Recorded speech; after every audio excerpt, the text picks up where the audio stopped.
Chapter number 18 Sudhnoti Kotli sector 2 اکتوبر 1947 کو colonel Khan صاحب خان محمد خان نے لسرتی کے مقام پر ایک اجلاس بلایا جس میں چھیچن اور اس سے ملحقہ علاقوں کوٹلی وغیرہ کے لیے مجاہدین فورس کی تنظیم کی گئی۔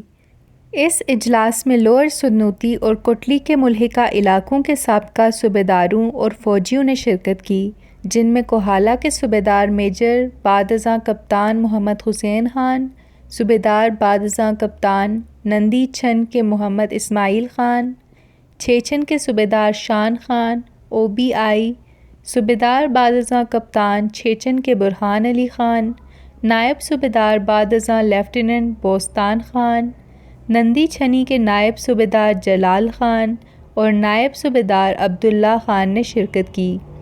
کوہالہ کے کپتان محمد حسین خان اور چھیچن کے کپتان برہان علی خان بعد ازاں 1 AK اور 36 AK کے بالترتیب پہلے کمانڈنگ آفیسر مقرر ہوئے۔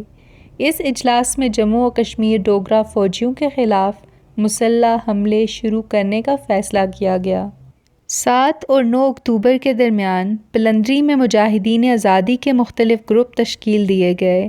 ان میں سے ایک گروپ کوہالہ کے کپتان محمد حسین خان کی قیادت میں 9 اکتوبر کو کوٹلی کی طرف روانہ ہوا۔ اس گروپ میں تقریباً 200 مجاہدین شامل تھے۔ ان کے پاس تقریباً 100 دراوال رائفلیں تھیں۔ کوٹلی کے راستے میں راجہ سخی دلیر خان کے ذریعے انہیں پتہ چلا کہ ڈوگرا فوج کی ایک کمپنی اور RSS کے 200 کے لگ بھگ انتہا پسند ہندو اگلی صبح سرساوا کے راستے کوٹلی سے پلندری کی طرف جا رہے ہیں۔ 10 اکتوبر کو ان مجاہدین نے سرساوا کے ایک نالے میں ان ڈوگرا فوجیوں پر گھات لگا کر حملہ کر دیا۔ اس حملے میں لاتعداد ڈوگرے اور RSS کے انتہا پسند ہندو مارے گئے اور زخمی ہوئے، اور ان کے بہت سے اسلحے پر مجاہدین نے قبضہ کر لیا، جس میں 2 انچ کی مارٹر گنیں، ایک بھاری مشین گن، 110 رائفلیں، گولہ بارود کے 8 بکسے، 2 گھوڑے، 4 خچریں اور کافی مقدار میں شاٹ گنیں شامل تھیں۔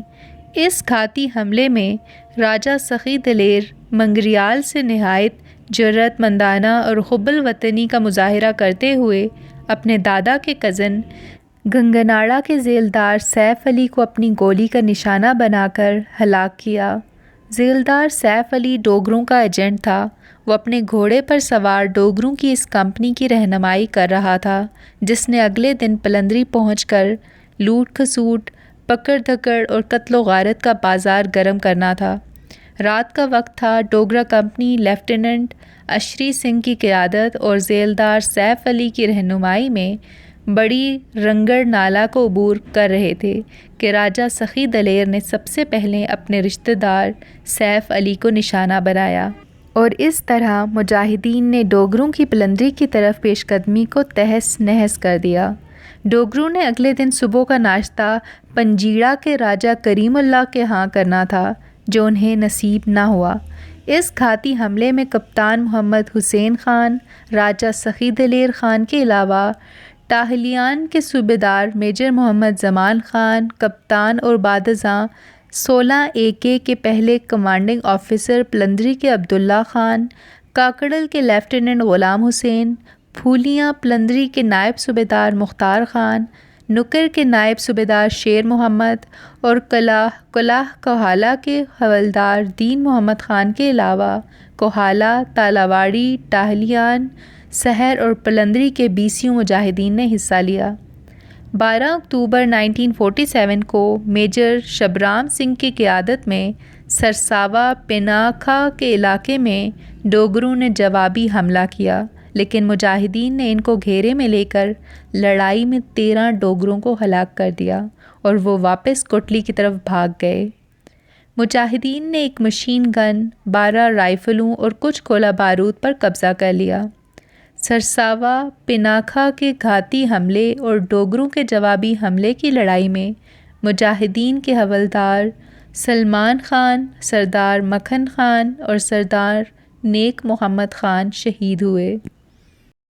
آئین آون پانا قلعہ کی فتح آئین آؤن پانا قلعہ کی تعمیر مہاراجہ گلاب سنگھ نے 1830 کی دہائی میں سدنوتی پر 20,000 سکھ اور ڈوگرا ہندو فوجیوں کے لشکر جرار کے ساتھ تباہ کن حملوں کے آغاز میں کی تھی۔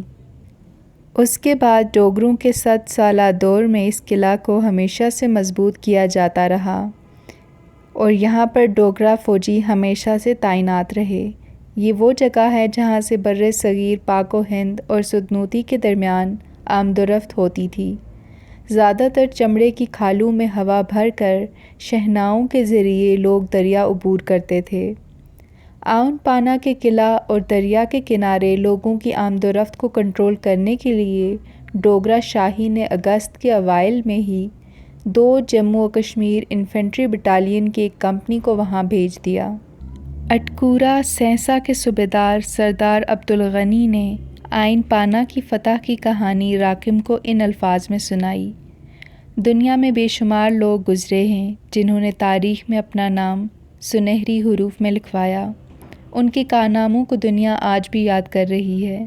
ان میں سے تحریک آزادی کشمیر کے ایک عظیم مگر غیر معروف سپوت حوالدار سعدہ خان بے خوف نڈر اعلیٰ صلاحیتوں کے حامل فرد تھے۔ انہوں نے آؤن پانا قلعہ کی فتح میں جس بہادری اور جرات کا مظاہرہ کیا اسے تاریخ میں سنہری حروف سے لکھا جائے گا۔ ڈوگرا راج کے آخری دنوں میں انہوں نے سب پر عیاں کر دیا کہ حب الوطنی اور غیر کی غلامی سے آزادی کا ثبوت کس طرح دیا جاتا ہے۔ جب کرنل برہان علی خان کی قیادت میں کوٹلی کی آزادی کا آغاز آئین پانا قلعہ سے ہوا، وہاں پر ڈوگرا فوج کی ایک کمپنی تعینات تھی جو کہ دریائے جہلم کے ذریعے ہتھیاروں کے لانے اور لوگوں کی آمد و رفت کو روکنے کے لیے آئین قلعہ پر مامور تھی۔ موصوف حوالدار سعدہ خان، حوالدار مرزا خان اور سپاہی سرور خان دیگر چند مجاہدوں کے ہمراہ انتہائی دلیری اور چابک دستی سے قلعہ کی دیواروں کو پھلانگ کر اندر داخل ہو گئے اور قلعے میں تعینات ڈوگروں کو واصل جہنم کیا اور بعض کو پکڑ لیا۔ یہ ایکشن رات کے سمے ہوا۔ پکڑے جانے والے ڈوگروں نے انہیں بتایا کہ انہوں نے کچھ اسلحہ اور گولہ بارود دریا برد کیا ہوا ہے۔ یہ اکتوبر کا مہینہ تھا۔ دریا کا بہاؤ بہت تیز تھا۔ اس وقت کمانڈر برہان علی خان نے ایک مضبوط گھاس بھرویا کے رسے بنا کر حوالدار سعدہ خان کے جسم کو ان رسوں سے باندھ کر دریا میں ڈال دیا۔ وہ اچھے تیراک تھے۔ انہوں نے ہتھیار، گرینیڈ اور ایمونیشن کی پیٹیاں دریا سے نکال لیں، جس پر وار کونسل کے چیئرمین کرنل بابا خان صاحب نے حوالدار سودا خان کو ایک تلوار اور اسٹین گن بطور انعام عطا کی۔ سعدہ خان نے اس کے بعد کوٹلی سریا کے محاذ پر کرنل محبوب علی خان کی قیادت میں نوشہرہ سیکٹر میں بہادری کے جوہر دکھائے۔ 24 اکتوبر 1947 کو آزاد جموں و کشمیر حکومت کے وجود میں آنے کے بعد حوالدار سعدہ خان کو تمغہ شجاع اور 3,000 روپے بطور انعام دیے گئے۔ آئین پانا قلعہ کی فتح کی مزید تفصیلات کچھ اس طرح ہیں کہ 7 سے 8 اکتوبر کی رات صوبیدار بعد ازاں کپتان برہان علی خان کی قیادت میں مجاہدین حریت کے ایک گروپ نے آؤن پانا قلعہ کے شمال مشرق میں واقع ڈوگرا فوج کی گھیرل چوکی پر حملہ کیا۔ اس کے فرنٹ مورچے فتح کر لیے گئے، لیکن لڑائی دن بھر جاری رہی۔ مجاہدین چھیچن کے صوبیدار شان خان IDSM کی زیر قیادت صوبیدار بارو خان کے ہمراہ دوبارہ منظم ہوئے۔ شان خان پہلی اور دوسری جنگ عظیم میں حصہ لے چکے تھے۔ انہوں نے ڈوگروں کی 2 جموں و کشمیر انفینٹری بٹالین کے مسلمان جمعدار محمد اکبر خان سے رابطہ قائم کر کے انہیں بتایا کہ اس بٹالین کے غیر مسلم ڈوگرا فوجیوں کو بحفاظت کوٹلی جانے کی ضمانت دی جا سکتی ہے، بشرط یہ کہ وہ ہتھیار ڈال دیں۔ لیکن ایک غلط فہمی کی وجہ سے لڑائی ہوتی رہی، جس میں اکثر گورکھا فوجی مارے گئے اور باقی جہانگیر کی طرف اپنے ہیڈ کوارٹر بھاگ گئے۔ ڈوگروں کی مسلم پلاٹون مجاہدین کے ساتھ شامل ہو گئی۔ قلعہ فتح ہو گیا۔ کافی تعداد میں اسلحہ، گولہ بارود، راشن اور کچھ خچریں مجاہدین کے ہاتھ لگیں۔ اس کے بعد ڈوگرا انفینٹری بٹالین کے ایک دستے کو آؤن پانا قلعہ کی طرف پیش قدمی کرتے ہوئے سینسا ویلی کے داغ جنگل میں گھاتی حملے کا نشانہ بنایا گیا اور ان کی متعدد خچریں مجاہدین کے ہاتھ لگیں۔ سینسا ویلی کے معرکے، بارو خان کی شہادت۔ وادی سینسا مغرب میں دریائے جہلم اور مشرق میں دریائے پنچ کے درمیان واقع ایک خوبصورت اور زرخیز علاقہ ہے۔ اس کے ارد گرد یارلس کے جنگل اور تھروچی قلعے سے متصل کافی اونچی پہاڑیاں اس وادی کی دلکشی اور قدرتی حسن کو دوبالا کیے ہوئے ہیں۔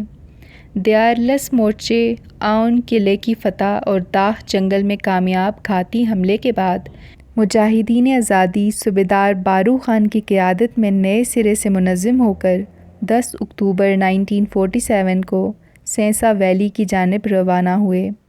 دریں اثنا آؤن پانا قلعے کی شکست خوردہ کمپنی کی طرف سے SOS پیغام موصول ہونے پر جھانگر brigade commander brigadier Chhatar Singh نے 2 انفینٹری بٹالین کے فوجیوں کو نوشہرہ سے 10 اکتوبر کی رات کوٹلی کی طرف روانہ کر دیا۔ اگلے دن ان ڈوگرا فوجیوں نے سینسا کی طرف پیش قدمی کی، جسے راستے میں مجاہدین نے کئی گوریلا کارروائیوں کے دوران کافی ہراساں کیا۔ وہ سینسا تو نہ پہنچ سکے بلکہ سینسا کے مشرق میں ایک درمیانی سطح کی پہاڑی پر لنگر انداز ہو گئے، جہاں سے انہوں نے 2 جموں و کشمیر انفینٹری بٹالین کی مسلم کمپنی کے کمانڈر کپتان رحمت اللہ خان سے رابطہ کیا۔ اسی دوران ڈوگروں اور مجاہدین کے درمیان جھڑپیں جاری رہیں۔ ان جھڑپوں میں مجاہدین کمانڈر صوبیدار بارو خان اور ان کے نائب ٹھلی کے حوالدار کریم حیدر خان شہید ہو گئے۔ چنانچہ 14 سے 15 اکتوبر کی رات مجاہدین کی طرف سے ڈوگرا فوجیوں کے خلاف حملہ کرنے کا پروگرام ملتوی کرنا پڑا۔ تاہم ان جھڑپوں کے نتیجے میں ڈوگرا فوجی کوٹلی کی طرف پسپا ہو گئے۔ صوبیدار بارو خان کو بہادری اور استقامت کے جوہر دکھانے پر بعد از مرگ لیفٹیننٹ کے عہدے پر ترقی اور مجاہد حیدری کا ایوارڈ دیا گیا۔ ان مارکوں میں مجاہد محمد افسر خان ستی بھی شہید ہو گئے۔ بارو خان شہید کے 4 فرزند ہیں۔ کرنل امیر عالم خان مرحوم کا احوال شخصیات کے باب میں مذکور ہے، جبکہ ان کے فرزند سردار عبدالحمید خان برطانیہ میں مقیم ہیں۔ تیسرے فرزند سردار الطاف خان امپورٹ ایکسپورٹ کا کاروبار انتہائی کامیابی سے چلا رہے ہیں۔ مرحوم کے چوتھے فرزند بھی اس جہان فانی سے رخصت ہو چکے ہیں۔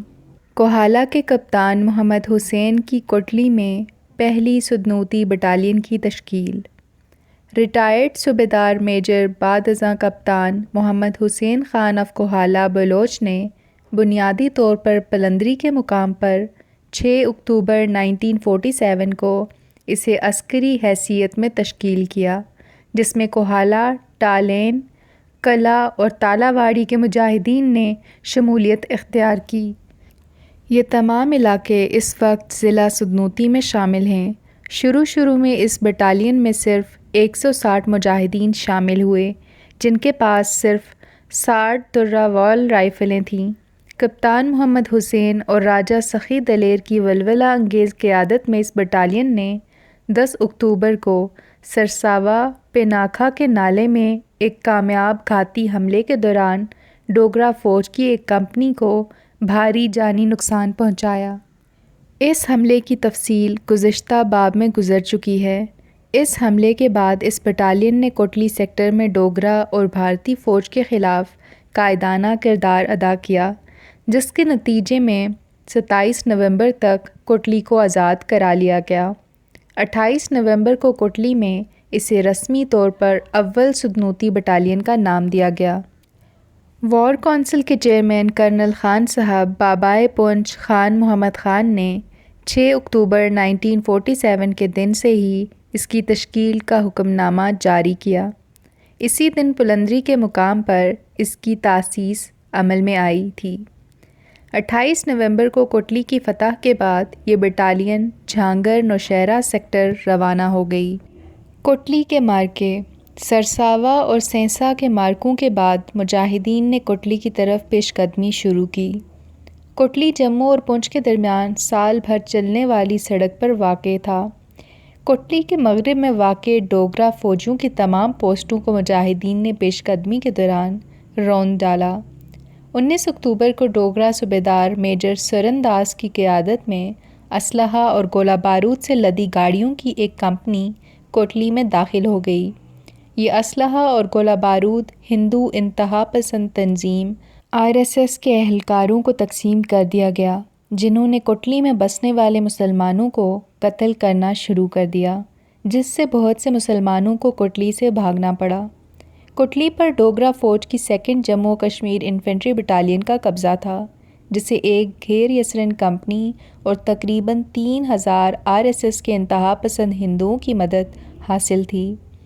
20 اکتوبر کو 8 جموں کشمیر انفینٹری بٹالین کی ایک کمپنی کپتان وکیل سنگھ کی قیادت میں پونچھ کے وزیر مالیات کرنل بلدیو سنگھ کے ہمراہ کوٹلی پہنچی، تاکہ کوٹلی سیکٹر میں فوجی آپریشن کی خود نگرانی اور قیادت کی جائے۔ راستے میں تتاپانی کے قریب ریانہ گلہ کے مقام پر لیفٹیننٹ شیر محمد خان نے کرنل بلدیو سنگھ کے قافلے پر گھاتی حملے کر کے کئی ڈوگرا فوجیوں کو ہلاک اور زخمی کر دیا۔ کپتان وکیل سنگھ بھی زخمی ہوا، لیکن بلدیو سنگھ بچ کر کوٹلی پہنچنے میں کامیاب ہو گیا۔ اسی طرح جہانگیر سے ایک جموں کشمیر انفینٹری بٹالین کی ایک کمپنی بھی کوٹلی آن پہنچی۔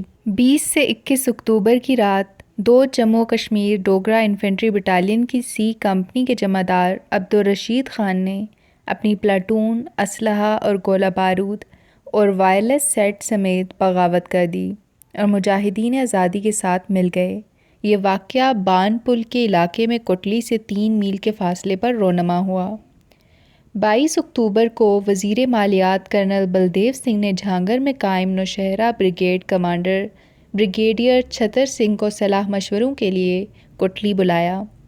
جمعدار عبدالرشید خان نے اس وائرلیس پیغام کو معلوم کر لیا اور اپنی پلاٹون کو 60 مجاہدین کے ساتھ ملا کر بان پل کی طرف پیش قدمی کی۔ ان مجاہدین کی قیادت بٹالین کے صوبیدار میجر بعد ازاں میجر محمد حسین خان کے ہاتھ میں تھی۔ بن پل پر 2 جموں کشمیر کی ایک گورکھا پلاٹون تعینات تھی۔ بریگیڈیئر چھتر سنگھ ایک پلاٹون کے ہمراہ رات کے وقت جب اس علاقے میں پہنچا تو مجاہدین نے اس کی کنوائے پر حملہ کر دیا۔ ساری رات فائرنگ ہوتی رہی۔ اگلی صبح بریگیڈیئر چھتر سنگھ اور پلاٹون کمانڈر لیفٹیننٹ بنارس دیو کو زخمی حالت میں جہانگیر سے 2 تازہ ڈوگرا کمپنیوں نے آ کر نکالا اور مجاہدین کو پیچھے ہٹنا پڑا۔ اگلی رات کوہالہ کے صوبیدار میجر بعد ازاں کپتان محمد حسین خان اور راجہ سخی دلیر خان منگریال کی قیادت میں مجاہدین نے کوٹلی کے شمال میں دریائے پونچھ کے پل کو تباہ کر کے کوٹلی شہر کی طرف پیش قدمی کی اور راستے میں کئی ڈوگرا پوسٹوں کو روند ڈالا۔ کچھ مجاہدین کوٹلی شہر میں بھی داخل ہو گئے۔ 25 اکتوبر کو نوشہرہ بریگیڈ کے بریگیڈیئر میجر نصر اللہ خان 2 گورکھا پلاٹونوں اور ساز و سامان سے لدی 56 خچریں لے کر کوٹلی کی طرف روانہ ہوئے۔ رات کو اس نے 2 انفینٹری بٹالین کے وبریال کیمپ میں قیام کیا۔ آدھی رات کو گورکھا اور مسلم فوجیوں کے درمیان لڑائی ہوئی، جس میں متعدد گورکھے مارے گئے، باقی جہانگیر کی طرف بھاگ گئے۔ دوسرے دن 2 جموں کشمیر انفینٹری بٹالین کے مسلم فوجی کیپٹن رحمت اللہ کی قیادت میں کوہوٹی رٹا کی طرف روانہ ہوئے اور میجر نصر اللہ ایک پلاٹون لے کر تھروچی قلعے کی طرف گئے، جہاں لیفٹیننٹ رنگبیر سنگھ تھاپا کی 2 پلاٹونیں قابض تھیں۔ دبریال میں گورکھا فوجیوں کے انجام کا سن کر لیفٹیننٹ رنگبیر سنگھ دونوں پلاٹونیں لے کر میرپور کی طرف روانہ ہو گیا، لیکن راستے میں چومک کے مقام پر 2 جموں کشمیر انفینٹری بٹالین کے کیپٹن محمد افضل خان نے ان پر گھاتی حملہ کر دیا، جس سے ان کا کافی نقصان ہوا۔ یہ مسلم فوجی 25 سے 26 اکتوبر کی رات بغاوت کر گئے۔ مجاہدین نے کوٹلی کا محاصرہ جاری رکھا اور شہر میں محصور ڈوگرا اور بھارتی فوجیوں پر وقفے سے فائرنگ کرتے رہے اور ان سے جھڑپیں بھی ہوتی رہیں، جن سے دشمن کا بھاری نقصان ہوتا رہا اور ان کے حوصلے پست ہوتے گئے۔ اس دوران بھارتی فضائیہ کے جنگی جہاز مجاہدین پر حملے بھی کرتے رہے، جس سے دن کے وقت مجاہدین کی نقل و حرکت متاثر ہوتی رہی۔ 14 سے 15 نومبر کی رات بارل کے لیفٹیننٹ شیردل خان فخر کشمیر کی زیر قیادت مجاہدین نے کوٹلی پر زبردست دھاوا بول دیا۔ رات بھر کی لڑائی میں دونوں جانب کافی نقصان ہوا۔ اس لڑائی میں شیردل خان کے ایک بھائی حوالدار سردار خان بھی شہید ہو گئے۔ اگلی صبح سیکٹر کمانڈر کوہالہ کے صوبیدار میجر محمد حسین خان کے حکم پر یہ مجاہدین واپس اپنے مورچوں کی طرف لوٹ آئے۔ 20 نومبر کو 6000 کے قریب مجاہدین کو کوٹلی کے ارد گرد پہاڑیوں پر تعینات کر دیا گیا اور شہر کے ارد گرد دشمن کے مورچوں پر حملے تیز کر دیے گئے۔ 22 نومبر کو دشمن کا ایک بکتر بند کالم 3.7 ہوٹرز گنوں سے مسلح جھانگر سے کوٹلی کی طرف روانہ ہوا، لیکن مجاہدین نے اسے سریا ٹائیں کے علاقے میں 25 نومبر تک جھڑپوں میں پھنسائے رکھا۔ اسی دوران کوٹلی کے جنوب میں 71 میل کے فاصلے پر واقع میرپور کی فتح کی خبر کوٹلی پہنچ گئی، جس سے یہاں موجودہ ڈوگرا اور بھارتی فوج کے حوصلے مزید پست ہو گئے۔ چنانچہ مجاہدین کے مسلسل حملوں اور دباؤ کے تحت بھارتی فوج 27 نومبر کی رات کوٹلی سے نوشہرہ کی طرف فرار ہو گئی۔ کوٹلی کی جنگ 45 دن تک جاری رہی۔ پسپائی کے دوران بھارتیوں نے جھانگر میں ایک انفنٹری بٹالین کو پہلے سے موجود 2 رائفلز کمپنیوں کی کمک کے لیے تعینات کر دیا تاکہ اس اہم مقام کے راستے کوٹلی یا میرپور کی طرف سے نوشہرہ کی جانب بڑھنے والے مجاہدین کو روکا جا سکے۔ نوشہرہ سیکٹر کی لڑائی میں مجاہد عبد الکریم خان، نندی چھنی چھیچن کے حوالدار میجر محمد سوار خان، سردار خوشحال خان اور سردار علی اکبر خان بھی شہید ہو گئے۔ یہ شہداء کوٹلی شہر کے پیر چند شاہ کے بڑے قبرستان میں مدفون ہیں۔ ان کی تواریخ شہادت بھی مرقوم ہیں۔ بابائے پونچھ کرنل خان صاحب کا دورہ کوٹلی۔ کوٹلی کی فتح کے اگلے دن 28 نومبر 1947 کو وار کونسل کے چیئرمین کرنل خان صاحب خان محمد خان نے کوٹلی کا دورہ کیا اور کوٹلی کو فتح کرنے پر مجاہدین کو مبارکباد پیش کی۔ انہوں نے اگلی 2 دنوں کے دوران غیر منظم مجاہدین کو منظم یونٹوں کی شکل دی۔ انہوں نے 3 سدن بریگیڈ بعد ازاں 3 AK بریگیڈ کی تشکیل کے بعد بلندری کے کرنل شیر احمد خان کو اس کا کمانڈر مقرر کیا۔ انہوں نے 1، 2 اور 4 سدنوتی یونٹوں کی بھی تشکیل کی جو بعد میں بالترتیب 1 AK، 16 AK اور 36 AK کے نام سے موسوم کی گئیں۔ اسی طرح 10 کوٹلی بعد ازاں 10 AK کی بنیاد بھی رکھی گئی۔ 1 AK سدنوتی کے کمانڈنگ آفیسر کوہالہ کے صوبیدار میجر بعد ازاں کپتان محمد حسین خان مقرر ہوئے، جبکہ 2 AK سدنوتی کے کمانڈنگ آفیسر بلندری کے صوبیدار بعد ازاں کپتان عبداللہ خان، 4 AK سدنوتی کے CO چھیچن کے صوبیدار بعد ازاں کپتان برہان علی خان اور 10 کوٹلی کے CO کپتان محمد شیر خان تعینات ہوئے۔ ان یونٹوں کی انفرادی جہادی کارکردگی کا احوال یکے بعد دیگرے پیش کیا جائے گا۔ سب سے پہلے 1 AK سدنوتی کا احوال پیش کیا جاتا ہے۔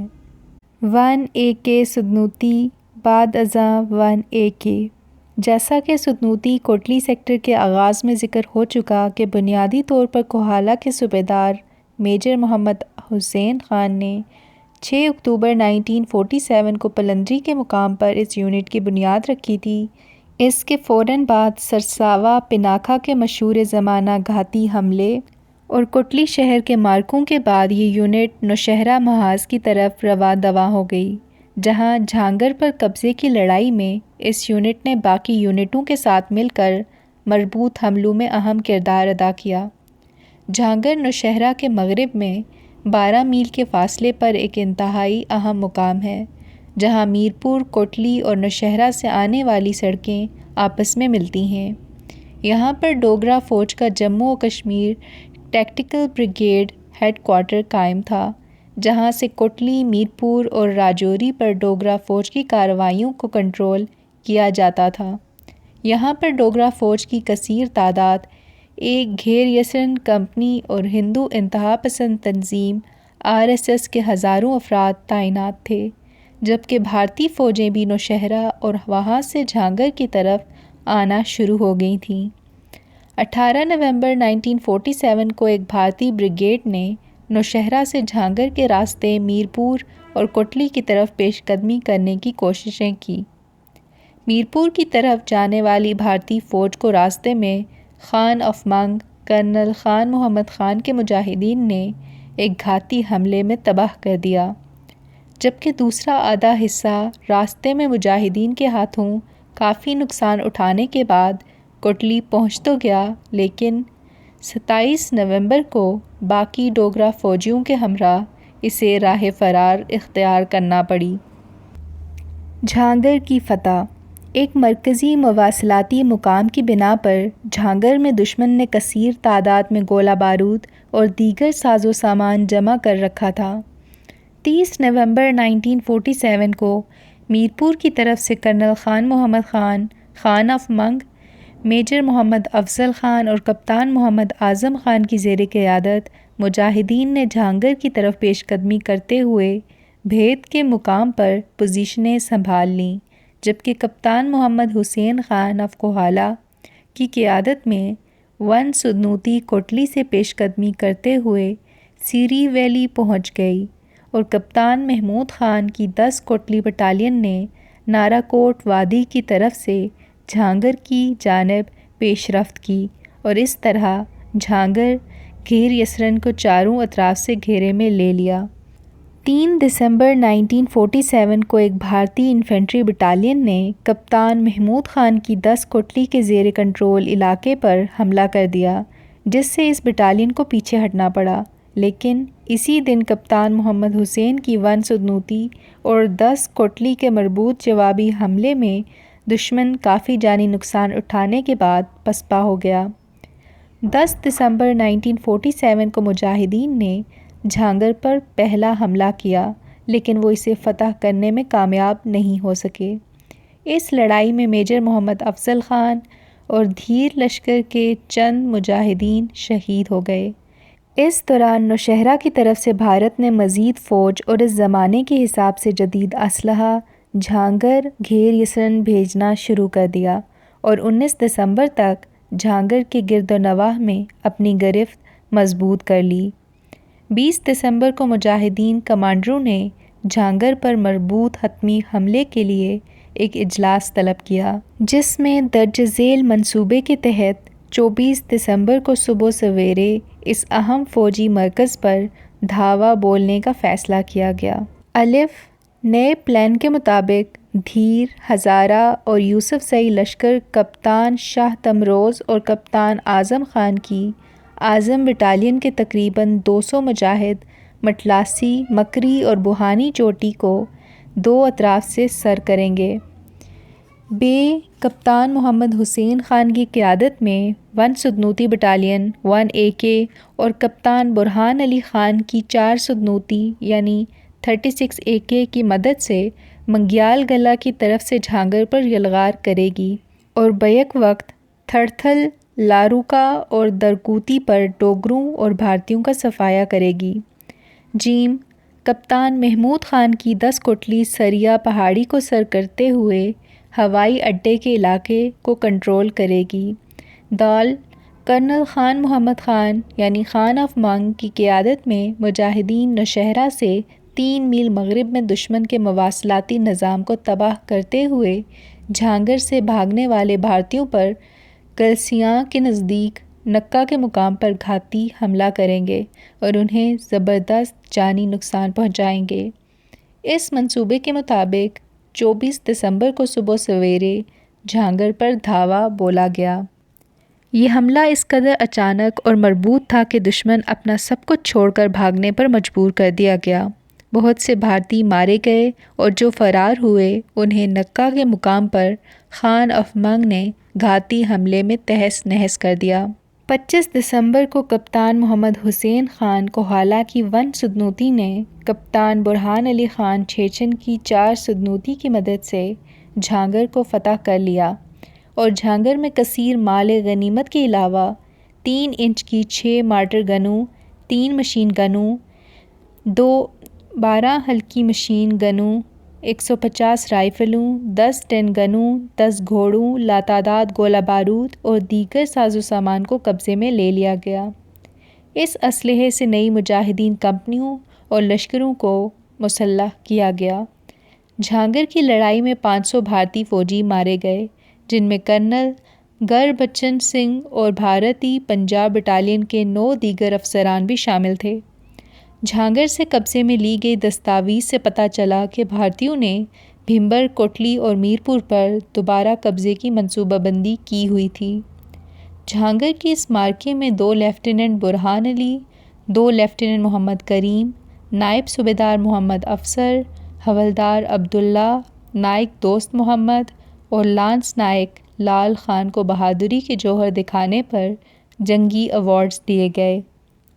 جہانگیر کی فتح کے بعد 1A کے سدنوتی کے کمانڈنگ آفیسر کپتان محمد حسین خان نے صوبیدار خان محمد خان کو بدحال ارناس کے علاقے میں دریائے چناب کے مغرب میں دشمن کی نقل و حرکت چیک کرنے کے لیے بھیجا۔